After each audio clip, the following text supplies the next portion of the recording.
new menu. Take 3. Okay, new menu. This is the recipe and the chicken is boiling in hot water. Hot water, yeah. No-boil lang natin. Okay, alright. Okay, tapon na lang natin yung chicken broth tapos mag-filter tayo ng konti. Alright, mga 3 tablespoon. 3 tablespoon yun o 4 na tablespoon. Alright. Yan. Yan nga tira, nilagyan ko ng mantika. Mga 2 tablespoon. Yung maliit yung maliit na kutsara. Mga dalawang gano'n, 3. Yan. Alright, nasunod ay alamang tsaka mayonnaise. Okay lang yung alamang. Isa pa. Kunti pa.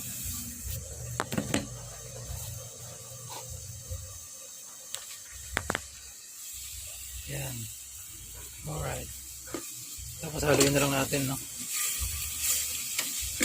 Tsaka mayonnaise.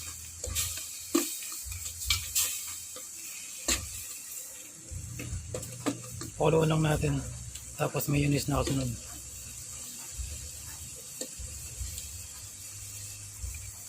Yan.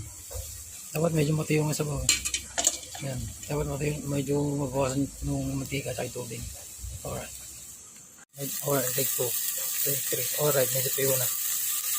Yan. Lagyan natin ng mayonnaise. Product. Chicken mayo. Ang tawag dyan, chicken mayo. Talagyan ko lang ng plating. Alright. Toppings pala. Dipi-plating ko lang. Alright. Okay, this is the finished product of chicken mayo. Alright.